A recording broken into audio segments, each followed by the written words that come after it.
Assalamualaikum warahmatullahi wabarakatuh. Perkenalkan, nama saya Mauwa Aulia dengan NPM 1252411023 dari program studi akuntansi semester 3. Di video kali ini saya akan membahas salah satu skandal keuangan terbesar di Indonesia yang sempat mengguncang dunia bisnis dan profesi akuntan publik, yaitu skandal laporan keuangan PT Garuda Indonesia tahun 2018. Kasus ini bukan cuma tentang angka laba rugi yang dimanipulasi, tapi juga tentang gagalnya tanggung jawab manajemen, kelalaian auditor, dan pentingnya etika serta tata kelola perusahaan. Kasus Garuda ini sering jadi bahan pembelajaran di kampus, terutama di mata kuliah auditing, karena menggambarkan secara nyata hubungan antara manajemen, auditor, dan publik dalam memastikan keandalan laporan keuangan. Pada tahun 2018, Garuda Indonesia melaporkan laba bersih sebesar $809.000, padahal sebenarnya perusahaan mengalami kerugian sekitar $216 juta. Perbedaan fantastis ini muncul karena Garuda mengakui pendapatan dari kontrak dengan PT Mahata Aeroteknologi senilai $239 juta. Masalahnya, pendapatan ini belum seharusnya diakui, belum ada layanan yang diberikan dan belum ada uang yang diterima. Tapi pendapatan itu tetap dicatat seolah sudah terrealisasi. Akibatnya, laporan keuangan Garuda tampak sehat, laba muncul, dan citra perusahaan jadi positif. Yang lebih mencengangkan, auditor eksternal dari KAP Tanubrata Sutanto Fahmi Bambang dan rekan memberikan opini wajar tanpa pengecualian, seolah-olah laporan itu sepenuhnya benar. Tanggung jawab manajemen dan auditor. Dalam standar auditing, manajemen bertanggung jawab untuk menyusun laporan keuangan yang wajar, memilih kebijakan akuntansi yang benar, dan menjaga pengendalian internal yang efektif. Sedangkan auditor bertugas memeriksa dan memberikan pendapat apakah laporan itu wajar atau tidak berdasarkan bukti yang diperoleh. Tapi pada kasus Garuda, dua-duanya gagal. Manajemen justru melakukan manipulasi, memoles laporan agar terlihat untung. Auditor di sisi lain gagal menjaga skeptisme profesional, malah menerima dokumen kontrak sebagai bukti tanpa melakukan pengujian memadai. Jadi, bukan sekadar penipuan yang terlalu rumit untuk dideteksi, tapi juga kelalaian profesional dari pihak auditor. Kecurangan dan kesalahan. Dalam auditing, ada dua jenis salah saji, kekeliruan, error, dan kecurangan, fraud. Kekeliruan terjadi tanpa sengaja, misalnya kesalahan perhitungan atau pencatatan. Sedangkan kecurangan adalah kesengajaan untuk menyesatkan pihak lain. Nah, kasus Garuda jelas termasuk fraudulent financial reporting, kecurangan pelaporan keuangan. Mereka secara sadar mengakui pendapatan yang belum ada untuk mengubah kerugian jadi laba. Ini bukan penyalahgunaan aset seperti pencurian kas oleh karyawan, tapi manipulasi di level manajemen puncak.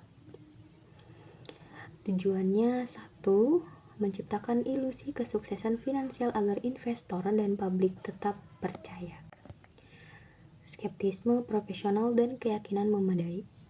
Seorang auditor wajib bekerja dengan skeptisme profesional, yaitu sikap percaya tapi verifikasi. Artinya, auditor boleh percaya pada manajemen, tapi tetap harus curiga dan mencari bukti independen. Selain itu, auditor juga harus memberikan keyakinan memadai bahwa laporan keuangan bebas dari salah saji material. Dalam kasus Garuda, KAP Tanubrata gagal memenuhi dua-duanya. Mereka hanya melihat kontrak Mahata di atas kertas tanpa mengonfirmasi nilai atau realisasi pendapatan. Sikap yang terlalu percaya inilah yang membuat audit kehilangan nilai. Karena tanpa skeptisme, keyakinan memadai berubah jadi keyakinan semu. Asersi dan tujuan audit.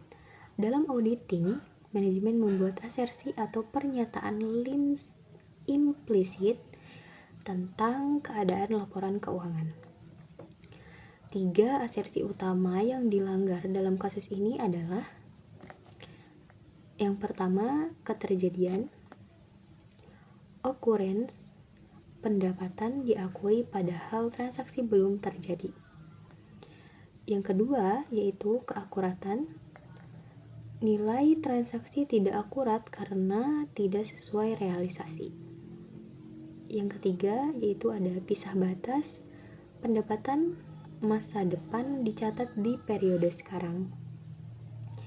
Auditor seharusnya melakukan pengujian seperti konfirmasi ke pihak Mahata, meninjau arus kas yang masuk, dan memeriksa bukti pelaksanaan layanan. Kalau prosedur itu dilakukan, salah saji ini pasti bisa terdeteksi lebih awal.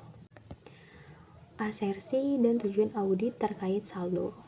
Akibat pengakuan pendapatan palsu, muncul piutang usaha fiktif dari Mahata. Ada 2 asersi penting yang harus diuji. Yang pertama yaitu ada eksistensi. Apakah piutang itu benar-benar ada? Yang kedua, penilaian dan alokasi. Apakah nilainya bisa direalisasikan? Dalam kasus ini, masalah utama bukan eksistensi, tapi penilaian. Karena Mahata belum membayar dan bahkan diragukan kemampuannya. Auditor seharusnya menilai risiko piutang tak tertagih, meminta bukti keuangan Mahata, dan mempertimbangkan penyisihan piutang. Bukti audit dan kecukupannya. 1. Dokumen kontrak tidak bisa dijadikan bukti audit tunggal. Bukti harus cukup dan tepat, mencakup berbagai sumber independen seperti: yang pertama ada konfirmasi langsung dari Mahata, yang kedua bukti penerimaan kas, yang ketiga yaitu ada bukti realisasi layanan, dan yang keempat analisis umur piutang. Auditor yang hanya mengandalkan dokumen internal perusahaan berarti gagal memenuhi standar profesional. Siklus laporan keuangan. Kasus Mahata mengguncang siklus penjualan dan penagihan karena pendapatan dan piutang tercatat berlebihan. Dampaknya berantai. Laba palsu itu bisa membuat Garuda tampak sehat dan layak kredit. Dengan laporan keuangan yang menyesatkan, perusahaan bisa mendapatkan pinjaman baru atau investasi tambahan.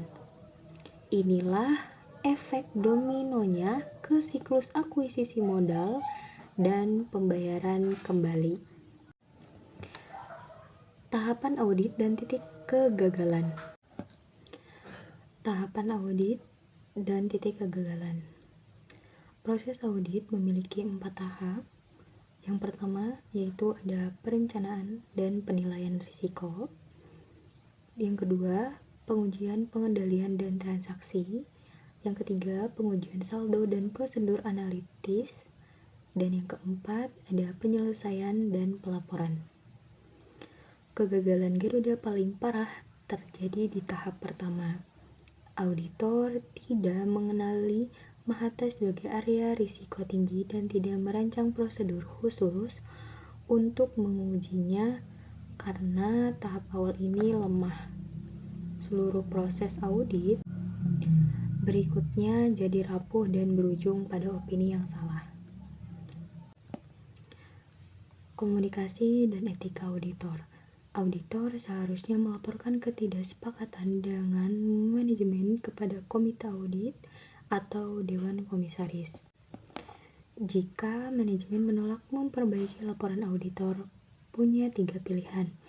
Yang pertama, yaitu memberi opini wajar dengan pengecualian. Yang kedua, memberi opini tidak wajar.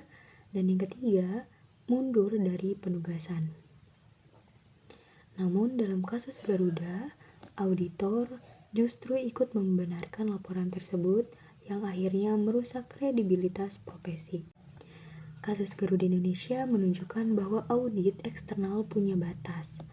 Auditor tidak bisa mendeteksi semua kecurangan jika manajemen sengaja. Karena itu, tata kelola internal yang kuat dan komisaris yang berani bersuara sangat penting. Dua komisaris Garuda yang menolak menandatangani laporan keuangan inilah yang akhirnya membuka skandal ini ke publik. Kasus ini menjadi pelajaran bahwa auditor bukan sekadar penandatanganan laporan, tapi penjaga integritas keuangan publik.